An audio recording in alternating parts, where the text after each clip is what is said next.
Rosen in the morning. WRJN. My favorite topic, movies. I love movies. Nell Minow is here, the movie mom, and we're going to talk what's coming out for the holiday season. But first, we got to talk about a movie I just saw and you saw, and we both liked it, Nuremberg. Let's talk about that. Yeah, I thought it was an outstanding movie, and it was a story I knew nothing about. You know, we're all familiar with the Nuremberg trials, which happened after World War II. I hadn't really focused on the fact that there had never been a trial following a war, and what was interesting about it is that they were trying the members of the German military not for what they did, like invading other countries, but for what they did to their own citizens. It's about what we later learned to call the Holocaust. And it was fascinating to see how it all came together with Michael Shannon as Supreme Court Justice Jackson, who organized it all.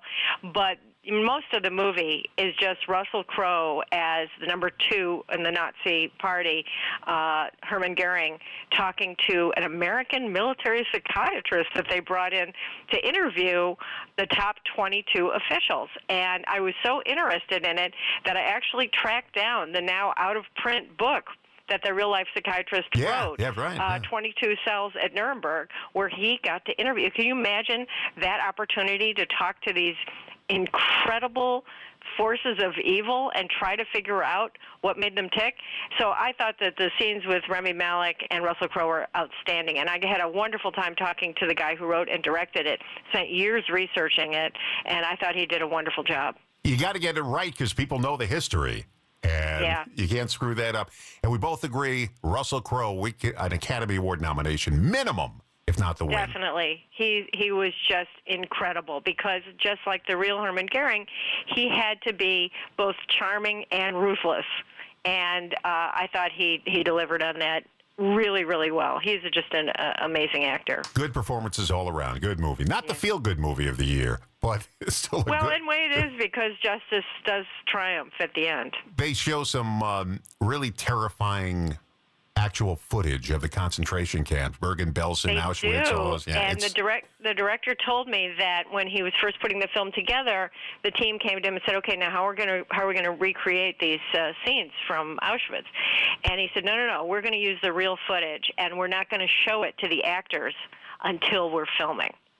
And he said to the actors, "I know you guys are doing a lot of research, and that's great. I love that you're doing the research. Please hold on the visual images because I want to film your actual reaction." And, of course, after you see that, watch Judgment at Nuremberg from 1961 with Spencer Tracy, Maximilian Schell, who won the Academy Award that year, Richard Widmark. Judy Garland is in that film, believe it or not. She sure is, and, yeah. It's got an all-star cast. Sidney Kramer directed it.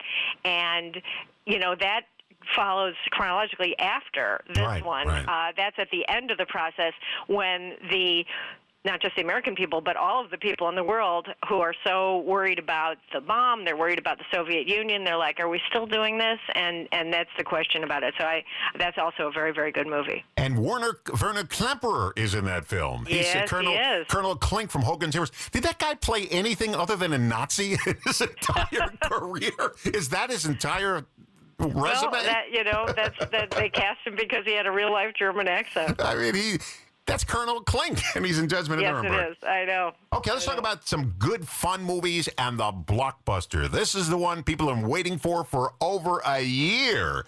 Wicked for Good opens up. And I saw it last night. Oh, you didn't take me with you. Oh. Well, I have to tell you, I got there last night, and this is just a movie screening. There were so many people dressed up as Oz characters. It was really, really, really fun. They gave it a real party atmosphere, and they were cheering and applauding.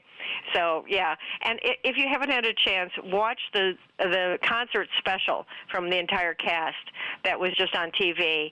It is excellent. It is so much fun to see them and see them interact with each other and see them perform and some behind-the-scenes footage and their conversations. It's really, really good. So, yeah, Wicked for Good. Okay, first I have to just say what anybody who's ever seen the play Wicked will tell you. All the good songs are in the first act, okay? So you're not going to be getting it's not as fun as the first one because it's a much darker story. This is about 12 years later. And it's about rebelling against the corrupt wizard, and it's about the falling out of the two friends, as you know, but it's also got just some incredible visuals and very touching moments, and I thought they brought it home very, very well. I saw the stage musical in Chicago, and it just knocked me out. It was that good. Little side note here from the original Wizard of Oz, 1939. Two of the Munchkins were actually in this radio station, in this room that I'm in right now. Wow. And the sign, I think you told me about that before, but that's very exciting. And the sign that is right in back of me, the WRJN sign from decades ago, is still here, and we have a photograph of the two Munchkins in front of that sign right over there. And the lady who interviewed them is going to be with us on our 99th anniversary coming up in 2 weeks. So, that's amazing. yeah, That's so- amazing. I actually met one of the Munchkins. He was doing a signing at a shopping mall here. He was the mayor of the Munchkins, and I just had a delightful conversation with him. What a sweetheart. Now, let's talk about some other films opening up. Zootopia 2 is going to be a big holiday movie. It is. I'm very excited about that. I loved the first Zootopia, which we remember did get the Oscar for Best Animated Film, and this one looks just as good. For those who are fans of Zootopia, I will probably you will agree with me when I tell you that it was really important to me that the sloths are back because they were the funniest part of the original film, so I'm happy to say that they are back. There's a great new character who's a snake, and there's an interesting theme about how the mammals have been kind of prejudiced against the reptiles. And so the question is, are they going to be able to live together? And I'm looking forward to it very, very much. I love Jason Bateman, by the way. I love him in everything. Oh, what fun. Michelle Pfeiffer is an overlooked mother. What's that about? Well, I'm sure you remember the movie Home Alone. Oh, yeah. Okay, which was shot in my hometown. And what fun, it's kind of like a reversal because it's Mom who gets left behind. Mom, who is so underappreciated. I wonder if, you can imagine a world in which moms do all the work and no one ever thanks them. And so Michelle Pfeiffer is taking care of everybody and doing all the cooking and all the decorating, and no one is helping her or thanking her. And so when she gets left behind, she decides to go off on, I'm going to teach you a legal term because I'm a lawyer, okay? This is a very technical legal term, frolic and detour. And it means you just go off on a thing by yourself and have a blast. And that's what she does. And I love Michelle Pfeiffer, and this one looks like it is going to be, what fun. I'd still remember her from Scarface. I remember her from Scarface. She was great in that. But I think my favorite of her movies is probably Married to the Mob. Oh, yeah. That was good. Excellent. Yeah. All right. Next one we have is a parody of Downton Abbey. Now, tread lightly because my wife is the biggest Downton Abbey fan. She just watched the entire series again on demand. And so tread lightly on this one. So what's this? It's a parody. It is a parody. It's called Fackham Hall, and I'm also a big fan of Downton Abbey, and I think the more of a fan you are, the more you will appreciate the parody because they nail it. And you have to really have seen some of these shows, not just Downton Abbey, but Upstairs, Downstairs, and some of the historical Jane Austen-style movies, to appreciate just how well they know it. And, you have to really love something to do a good parody of it. And, of course, the greatest of all in that category is Galaxy Quest. Oh, yeah, that was good, yeah. One of my favorite movies. But unless you have seen, every episode of Star Trek, you are not going to understand why it is so funny. So I think Fackham Hall is going to be a big hit because it's definitely dedicated to the fans. The Movie Mom, Nell Minow, talking with us this morning about all the new movies out. But before we get back to the new movies, it's the 50th anniversary of Siskel and Ebert, and you just wrote a nice piece online about it. I did at RogerEbert.com, where a lot of my reviews appear also. I had so much fun going through all the clips and picking out some of my favorites, including a clip from their very first episode where they're so nervous and the set looks like it cost about $1.50. But, you know, they really revolutionized the way we think about movies, and everybody loves their arguments, and I put in a link to a compilation of all their best arguments and insults of each other, and I have an outtake clip from them really insulting each other, and I'll just say Roger was better at it than Gene. But yeah, they made us understand the way they look at movies, and it made me want to be a critic.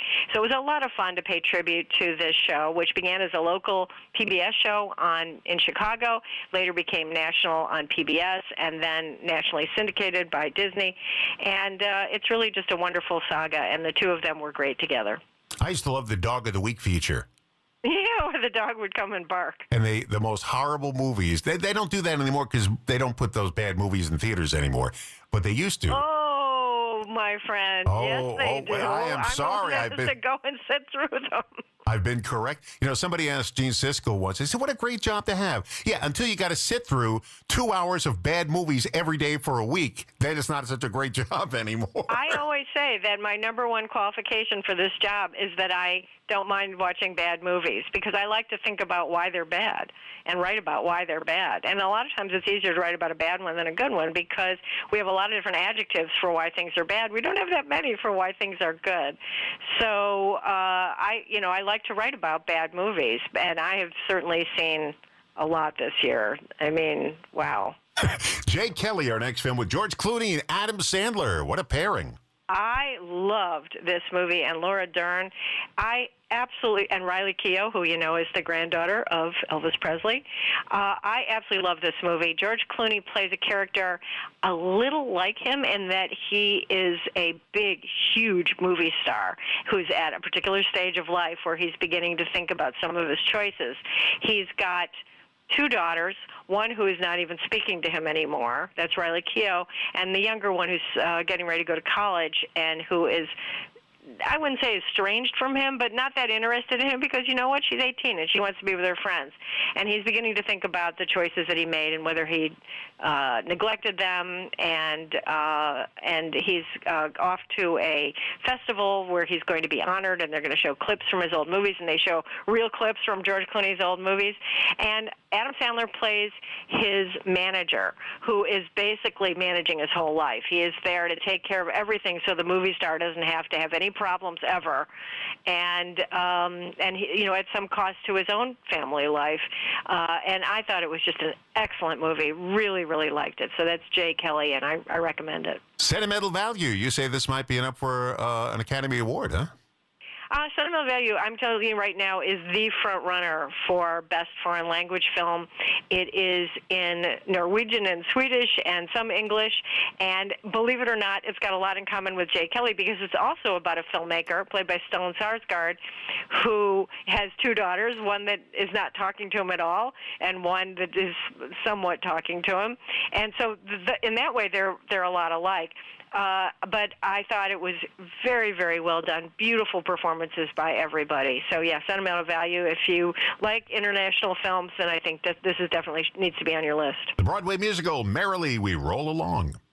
Yeah, it is the Broadway musical, meaning that it is a filmed play. I mean, you can see them on the stage. I have to tell you something about the background on this one. Kaufman and Hart, who were the most successful comedy playwrights of the first half of the 20th century, they did The Man Who Came to Dinner and a lot of other, you know, really, really funny plays. They did one serious one, and it was this, Merrily We Roll Along. And the gimmick about it, and it was a huge flop, and the gimmick about it is that it begins with the characters in middle age dealing with some of the choices they've made. And then each successive scene goes back in time until the first one when they're in their very early 20s and so optimistic and so close to each other, such wonderful friendships. And so you see it fall apart backwards. So Stephen Sondheim decided, I'm going to take this play that was a huge flop, and I'm going to put songs in it.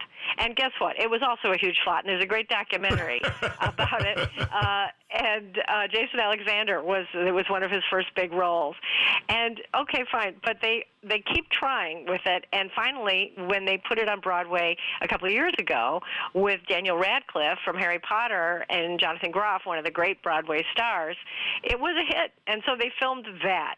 Now, having said that, in my opinion, you can see why it was not successful the first few times. Jonathan Groff, Daniel Radcliffe, absolutely great.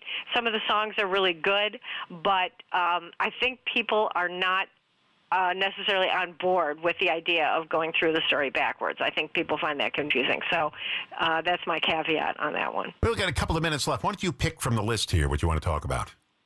Okay, well, the one I'm looking forward to that's kind of under the radar right now is Ella McKay with an all-star cast and from the guy from Broadcast News who wrote and directed it, and it's got kind of that vibe about a young woman who unexpectedly becomes the governor of a state and has to reconcile with her estranged father.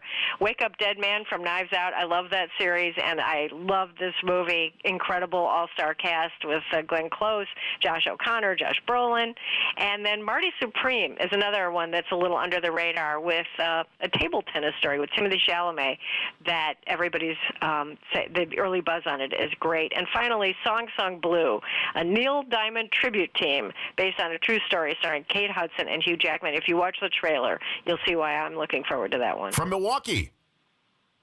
Thunder. Yeah, they're from Milwaukee. That's right. Yeah, They're from Milwaukee. Let's talk about Wake Up Dead Man. Is that the Knives? That's from Knives Out, right? That's the Knives Out one. Yeah. Now, does it have the James Bond guy coming back? It does. Oh, great! Benoit Blanc, Daniel Craig. Yeah. Absolutely. He's got long hair in this one, and there are more twists and turns in this story than you can possibly count. It's what they call, if you're a mystery fan, you will know about the locked room mystery, where a dead body is found in a locked room, and that's what this one is, inspired by a book by John Dixon Carr and Edgar Allan Poe as well. And it's very gothic. It's great. I got to interview the composer. I had a great talk with him, and it turns out he is the first cousin of Rian Johnson, the writer-director, and they've been working together since they were in high school. You know, we have the Knives Out on DVD, and we watch it all the time. We know what the ending is. We know it doesn't matter. It's too much fun. Yeah, there's great performances all around in that film. All around, and you'll see the same in this one. And this one is so funny, particularly the first half. Very, very funny. Yeah. I want just to mention, because I saw the preview for it when I saw Nuremberg, Hamnet. Now, not Hamlet, Hamnet. Just mention that for a second. Okay, Hamnet is based on the true story of William Shakespeare's son, who died in the plague, and how that influenced him in writing Hamlet. And the movie begins by telling you that Hamlet and Hamnet were interchangeable names back in Shakespeare's time. The one to watch there in terms of the Oscars is Jessie Buckley, who plays Shakespeare's wife and who is, of course, shattered by the death of her son. And she is extraordinary. Jessie Buckley, amazing actress, really gets a chance to show what she's doing. Also, speaking of British actresses, H is for Hawk is coming to the screen, also with Claire Foy, and that looks really good, too.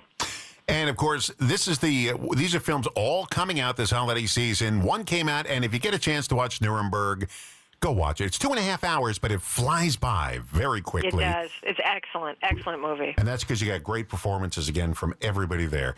MovieMom.com, MovieMom.com. Check Nell Minow out at, what's the Siskel and Ebert site?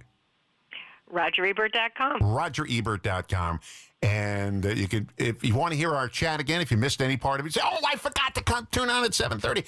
You can hear it. We're going to podcast it everywhere. So wherever you get your podcast, you can listen again. I love talking to you, Nell. I love talking to you. I love movies, and I love just chat. Even though I'm not a movie maker, I can't act, I can't do anything like that. It's always great to talk to people about movies. And I grew up going to movies my entire life. My parents went every weekend to the movies. So I always have a blast talking to you, and we'll do it again soon. You have a nice Thanksgiving with your family, and yeah, we got to talk soon. As soon as the holiday season's over, we'll talk about the winners and losers, and we'll talk about who's going to be nominated for the Academy Awards coming up in March. So you got it.